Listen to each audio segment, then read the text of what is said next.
Grand Rising. This is Brother Mo coming back to you this morning for some quick tips. This morning is wet. It's a wet morning. It's raining out. So we have a couple of things to go over. Inclement weather, safety, how to drive, what to expect, the difference between your loads, whether it's heavy, light, if you're going into the mountains or you just have some really steep inclines or declines. You may have some grades, like you come across a 7% grade. Inclement weather is what have someone get into an accident if you're driving out there, like you have no knowledge of what inclement weather is. But first off, starting today, the shirt that I have on is a good friend of mine's. It's his merchandise, Double R Enterprise. This is one of his shirts that he came up with. It says, "This is a happy client.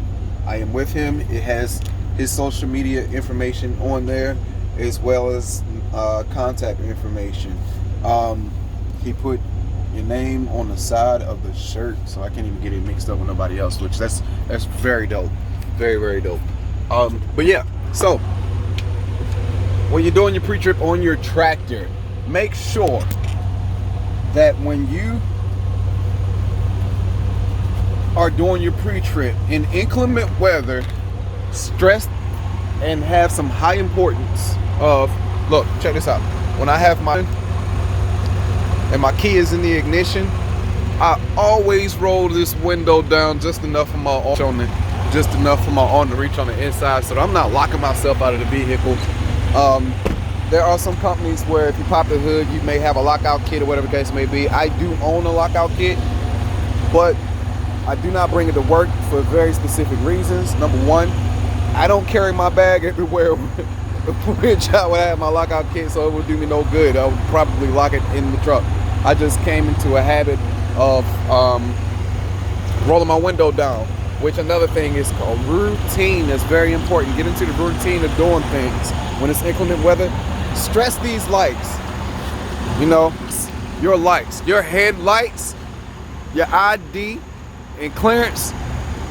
Make sure that you stress that stuff. That is very important when it comes to inclement weather. You definitely want to be seen, and you want to make sure that your ID and clearance lights are eliminated so that you're not in fog. People can tell, oh snap, this vehicle is long. DOT tape, very important. DOT tape is the red and silver reflector tape. It's going to go alongside of the entire trailer on both sides, and then when you get down to your the ICU bars or whatever bars they call them, I just started learning the terminology for it. It's going to be here on the back of your trailer doors, just in case you open your doors. The reflectors will pan out that way. If a car is coming, they can swerve around or whatever the case may be. It may actually save your life.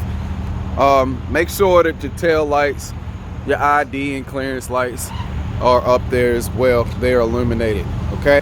So, but getting back to routine, get into the routine of checking certain things. Also, that can be applied for your business as well. Try to make your routine fun. I like to call it art fun. You know how you got like these logos in business, or these sayings, just like in Ally Barton when I first started working security. They said, "Dare to be great," you know, and they had methods on how you could be great. My co-driver is a knucklehead, so I definitely have to make sure that I do pre-trips because he does stuff like this. Why are my tractor tires on the curve? You know, look how bad that's squeezing right here. If I pull off, that tire could burst. You see how it's almost coming off the rim? That could cause an air leak, you know. but he's a knucklehead. He's a young driver. He don't look out the way I look out. So some people think they know it all, and they do it all, and it shows. And these be the first ones to get in their accidents. In some job companies, you bust a tire like Giant, that is called an accident. It's an accident. They write you up for it, you know. So, woo! Rain, sleet, or snow, we out here. You understand? You see how I got in the routine of actually opening my trailer doors to see if my load was strapped. The load was extremely too low to the floor for straps to even go on there. But getting back to routine, you can apply this to business as well. Like I was saying, one of the first things you want to do when I say routine and I say make it fun, F stands for finding out info. Find out as much as info as possible. And this can go for if you just want to drive and be safe out here on the road. You don't have to become a manager. You don't have to become a shift supervisor or whatever the case may be. You could just want to be a successful driver. Or you could simply just want to work a certain job or get into another lane of truck driving yourself. Maybe you've been doing dry vans and you want to go over to flatbed. Or maybe you want to go into wide loads where you have to go and take classes, etc., like that. But you can apply it to anything. Finding out info. Ask these questions. You have so much technology at your fingertips. Use it. If you see somebody who is in that line of work and they look like they've been doing their own thing, ask a question. You know what I mean? To get that knowledge, ask those questions. You know, when it came to owning a truck, I asked owner operators. I asked them, how did you get started? What did you do?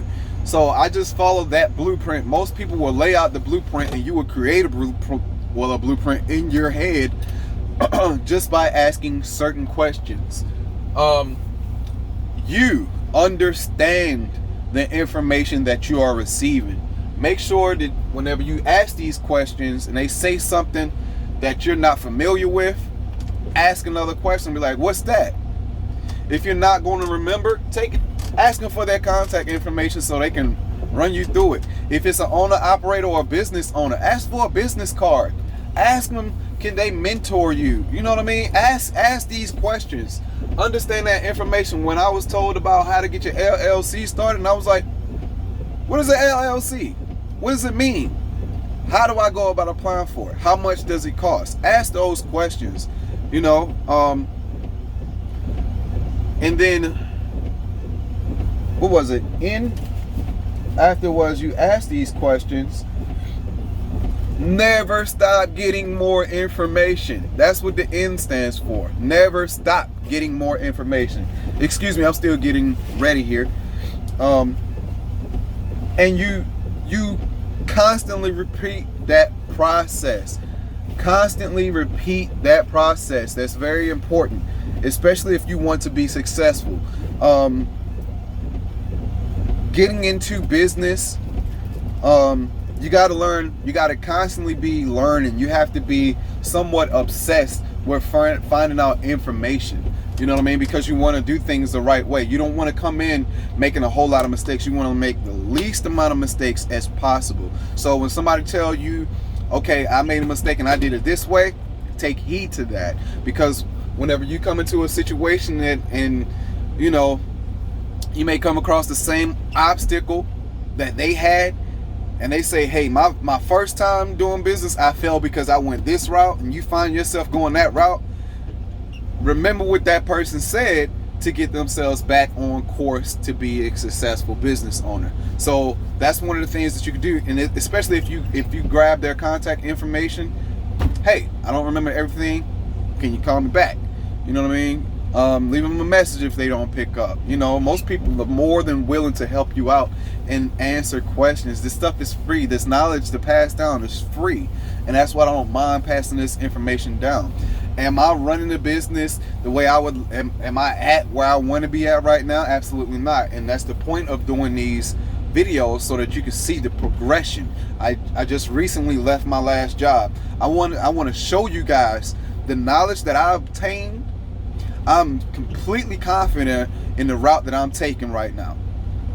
Understand that. I'm completely confident. I did 12 years of teaching myself. Instead of going to college, I actually put myself in the workforce and try to become a business mindset owner. So instead of going out thinking that I'm going to straight up and down just run a business, no, I want to see what's the highest level of management I can possibly get. What can I learn? Because business is ran the same way. There are a lot of things in different companies that is the same. Trust and believe me. Hold on, my man Goldmouth just stopped. My apologies, that was my co-worker just stopped by, check in. That's what we do, we check in on each other, you know. And that was my man Goldmouth, you know. But again, back to what I was saying. Make sure that you put yourself in the direct path. It's almost like you're building yourself, like how these entrepreneurs build their children up from the time it is they can start learning. You know, they groom them to take over their business, to be their successor. You know what I mean? I have to do the same thing and have the same mindset when I'm grooming and building my daughter up for success. I have to groom her to run her own business. So she's going to know from being a kid, hey, this is what I have to do whenever I go and do this. This is daddy's business, or this is my business. I'm not going to expose that is her business right away until I know that she is ready and almost ready to graduate, because I don't want her to have that mindset as this is mine, I can get what I want, I can get what I want. No, I still have to raise her as a father and raise her to understand, hey, this is how you get your money. You work hard every day. You know, this is the value of $1. This is what you do with your money. This is why we don't buy this and we go and get that. And this is the understanding behind that. So I'm going to groom her to be her own boss before it is I just give her her own business, so that whenever she has all of this responsibility, she can make the decisions on whether it is she wants to be creative and come up with another business and sell her business, or go elsewhere with it. But either way, she still has to consult me, because I own 10% of her business. She's going to always be 25% owner of my business. She's going to always make money. Okay? But when it comes to the vast majority of her funds, that's what I need her to know. Okay? Now, if she wants to be creative and sell that business and then go and do something else, she has to consult me. I need to know what her business plans is. If she wants to buy that 10% out, I would sell it to her for $1 if it sounds good. And if she has my support, she has my support. But if I'm not quite comfortable, you know, if she comes to me and she don't have a business plan ready, if I'm not quite comfortable, but then I'm not going to share my 10%. But if she's completely had it with her business and she goes and sell it, then that person has to buy me out, or I will offer to buy out her 90% and take over, and then switch out and give her 10%. You know what I mean? You just never know. You have different avenues, and you get that knowledge from asking around. I didn't come up with that concept. I got different ideas from different people, and each time I thought about it, each time I did some studies, the idea got bigger and bigger and bigger, and it blossomed into something else. So that's what it is I want to do with my business, and that's what it is I'm going to do with her business. You know what I mean? So ask those questions and repeat the concept. Once you learn something and you got it out of the way, like, hey, what do I do with the LLC? I learned everything it is I need to know with the LLC, then boom, got it out the way. All right, what I need to know next? Oh man, I need a DOT number. Ask somebody who got their own business. How'd you get your DOT number? Oh, well, first you want to get your business number. Learn those avenues. We will be dropping more content on stuff like that. I will create specific episodes for those. If you want to ask questions, if you want me to give you links, etc., make sure that you go to the YouTube channel, Brother Mo's Trucking, where I'm teaching this content. Make sure you like and subscribe and send me an email once that's done. If I am able to send you this information, if I don't know it, because there are some things that I might not know, I will get that information to you the best way I know how. and then I will send you that information via email. Or if it's something I can create content off of, like you want me to show you how to look for the water pump, I can create that content. If you want me to show you how to do an in-crab pre-trip, I can do that content. Air brake test, I can do that content. You know what I mean? But I'm not going to respond if you're sending me messages on Facebook, IG, Twitter. Once those pages are up, I need you to like and subscribe, and then hit that email. Okay? Ask that email. That is the only way I'm going to go for it. Okay? All right, this is Brother Mo out for the day's tip. We will try to film some stuff when we get to another location, and as always, there will be more content coming to you. Stay positive, be blessed, ashe, and be safe.